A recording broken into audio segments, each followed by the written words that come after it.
Can you talk about your sleep rituals and contrast them if you have Yeah, different rituals? Yeah. absolutely. So sleep. I, it was as for years I had challenges with my sleep because I was not diagnosed with. When I went to UCLA, I got this big sleep study done years ago, and it looked like that I actually have sleep apnea, very severe sleep apnea, where I would stop breathing over 200 times every single night, Mm. and every single time an episode was measured by at least 10 seconds. And the doctor was like, no wonder you're not sleeping. It's like somebody's coming in with a pillow and putting it on your face 200 times a night, and you're waking up because you can't breathe. And they put me on a CPAP breathing device, and then that wasn't working real well. They built me a dental device and all these things, and my sleep really wasn't improving very much. And on top of it, I had this surgery where they call it a UPPP, where they cut out your tonsils, your uvula, soft palate, because it was an obstructive physiological challenge. I've later found out that both my parents and siblings, they all have sleep apnea. So part of it was this kind of genetic lottery that I won. Mechanical, yes, yeah. Absolutely. And then it was exasperated though, because all through high school and college, I had very poor sleep hygiene because in order to keep up, I would pull all these all-nighters all the time. So at a very young age, I was training myself just to not sleep because I had to work 3 times harder than everybody else. And all-nighters are not good for the brain. They're certainly not good for memory. But I had these challenges. And so sleep, when it comes to your cognition, we know that it's top of the list, right? For your brain. It's when you consolidate short to long-term memory. So if anyone's having long-term memory issues, check your sleep. It's where you clean out beta amyloid plaque that potentially could lead to brain aging challenges. It's also where you dream. You and I have talked about in the past how in our dreams we're very creative and come up with ideas and inventions and solutions to problems, all that. Mm. And so I really dialed in sleep, making that a priority. It was very difficult also, exasperated not just by what I did in school, all those all-nighters. It's just when I found my purpose, teach people how to learn, I would be on planes all the time. There's one year I was on over 240 days out of the year, just not sleeping at home. And so that's a lot of time zone international travel. And so typically, the good news is my sleep has improved a lot more of recent with friends like yourself. I can't tell you how many times I've texted you after you posted like your sleep score on Instagram or something like that. I was like, are you getting that REM sleep, right? Are you getting that deep sleep? Because my sleep is definitely not perfect because, some things take a little bit more time, to be able to, turn a cruise ship like just on a dime. And so I know what it feels like for literally over a decade or more, just not getting it. I mean, I was averaging about 2 hours, 3 hours of sleep a night. I mean, that's how severe, interrupted, waking up over that time 9 to 14 times just because of my issue. And so it made me do a lot of episodes on the nature of sleep and interviewing a lot of our mutual friends, doctors and biohackers and just experts on sleep. So for me, I keep it very, very simple. My sleep regimen now, because I fall asleep in like 4 minutes because my mind is not racing at all. Like it's like I meditate and I would do all these recovery and I have a float tank and I do all these things to rejuvenate myself. But falling asleep is not the issue because I'm not ruminating over things because I have very good mind control, if you will. Yes. But part of it is the ones that you've talked about on your show. Temperature is a big deal for me. So I have the pad and I have the blanket on top, the weighted blanket that's also cooling also as well.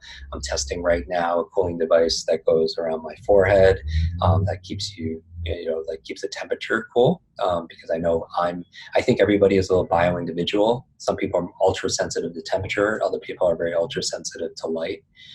When I travel, I do everything I can to be able to light proof the room. I literally bring tape and like these clips to be able to kind of keep the curtains closed and everything because I am ultra sensitive light sleeper in general. So temperature, light is a big deal. When I'm here, I'll do like these at like I have a sauna and a cold plunge here, so I'll also do that where I could kind of down regulate. My whole life has been really spending time getting in the parasympathetic, whether it's body work or doing something physical for me to get in my body where I can rest, digest, recover. Um, I'll sometimes take a warm bath and put Epsom salt. So I think the magnesium it helps me to sleep better also as well. I'm okay with sound. Sound doesn't bother me, but sometimes I will play some kind of sleep meditation music. I don't keep my phone in the bedroom because I feel like I've had conversations with a lot of individuals like Simon Sinek, and we've had videos done together talking about just having a phone like at the dinner table just creates anxiety. Just the sight of it, even if it's face down, it makes a difference. And I feel like having the phone in the room is this unconscious attachment where I could just kind of grab it. So I'm really big on setting up this sleep sanctuary or my environment.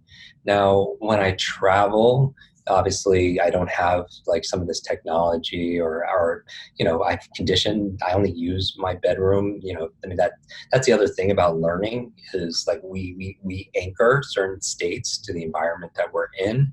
And so that's why you shouldn't be doing work in the bedroom or just like my computer I only use for work, but I have an like iPad for more entertainment, but I don't use that for work also. So I've trained myself for objects and location to access certain states. In the bedroom, I want to be able to rest. I don't want to be able, I'm not working at all in the bedroom. Or if I get up in the middle of the night, I can't go back to sleep, I'll go into my office and I'll work then. Mm-hmm. When I travel, sometimes I don't have the luxury of some of this technology, but I'll still keep it to the basics. Which is light, which is temperature, which I can control.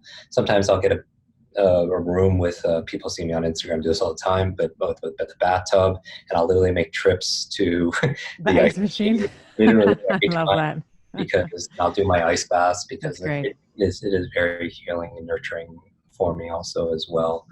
I'm experimenting a little bit with lion's mane for REM sleep. Mm-hmm. Um, and so, REM, I noticed that my REM goes down, like my cognitive, like it's not performing as well. When my deep sleep is out of whack, and physically I could feel it also as well. Can you share how you record your dreams? Absolutely. So the importance of this for me is we'll probably spend about 20 years of our life sleeping, maybe 3 to 5 of them in totality dreaming. And that's a big chunk of time that we're investing in that process. And for me, dreams are a wonderful source of treasure. When I started doing research on dream states and remembering dreams and creativity, I always saw this theme come up where great inventions and works of art, literature, music came from dream states. Mm. Like Mary Shelley came up with Frankenstein in her dream. Like she dreamt of Frankenstein. That's amazing. Paul McCartney came up with the song Yesterday in his dream. A chemist came up with the framework of the periodic table in a dream, right? Elias Howe, who's an inventor, came up with the sewing machine in his dream. And athlete upon athlete, so many examples. Like Jack Nicklaus was shooting high 70s and he was in a real slump and he had a dream of just changing his grip, and it was so real for him that he remembered it, and he tried it the next day and shot like mid 60s, and he got back in his zone, if you will. So your brain doesn't, we know through research that our brain doesn't shut off at night. If anything, sometimes it's even more active in certain regions. And what are we doing? We're consolidating short to long-term memory, but we're also coming up with ideas. Because if you're studying all day as a student or you're learning all day as an entrepreneur, your brain is still continuing that process. And this is not dream interpretation. This is just, we're talking about dream recollection. Now, the power of your mind, it's interesting. So in there, I give a framework, which we could go through very, very quickly. Of course, it's an acronym like everything else. It's because I want to make it very easily memorable for you, so people don't have to refer back to the book if they don't need to. But dreams, right? Dreams. And just remember dreams. The D in dreams stands for decide. Really decide that you're going to remember your dreams. And I think that intention is just really important because most people don't really decide to remember someone's name. They don't decide to actually really decide to read a book a week, or decide with full decision and resolution that they're going to learn a language. And so start with the idea that you want to set that intention and actually decide, make a real decision that you're going to, because your mind knows the difference between something you're just interested in and something you're truly deciding. The R in dreams stands for record. And we know this. And I have a dream journal that's just dedicated. That's what I have on the side. I have two journals on the side of my bed. And one of them is a dream journal, and I'll write on it. And I feel like that you need to be able to capture that, and when you could record it. Now, some people don't like to write. Sometimes I'll have I have a pen that has a little light on it, so then if I wake up in the middle of the night, it's something that's juicy, I'll write it down. Sometimes I'll audio record it also as well. So not my phone, but I have an audio recorder that if I wanted to go back and reflect on it without Smart. Yeah. turning the lights on and everything else, Yeah. that's the way of recording it. And what you're doing is you're putting conscious attention towards your dreams, right? When you're deciding to do it, when you're recording it, you're putting more energy there, which that alone, putting your attention to something, just like putting your attention on the person's face or putting your attention to the person's name, you're more likely to, it makes it more memorable, right? The E in dreams stands for eyes, and it helps to be able to keep your eyes shut. And you have to train yourself to do this, but a lot of times we forget our dreams just because we have outside distraction, and immediately when we open our eyes, our attention goes elsewhere. And so you can start training yourself when you wake up to keep your eyes closed as you're going through and kind of reflecting on your dream, and kind of rehearsing and reviewing your dream before you actually write it down. The A is affirm. And this is actually really big. This is something that's very interesting. Have you ever, this is actually what I started doing a few years ago, which led to extraordinary results. Have you ever had to wake up you're going to bed, you're setting the alarm for especially something early, like you have to catch a flight, or you have to get up especially early for something like 4:30 in the morning or 5 o'clock in the morning, something that's unusual than other times. Have you ever woken up like a minute before your alarm goes Yes. off? That Yes. happens, right? Yeah. Isn't that an amazing? I mean, just think about it for a moment. You set an intention, and some energy towards a goal. I want to wake up. I have to wake up at 5 o'clock. That's my intention, right? Mm. You set an external alarm, and you wake up within minutes of that alarm.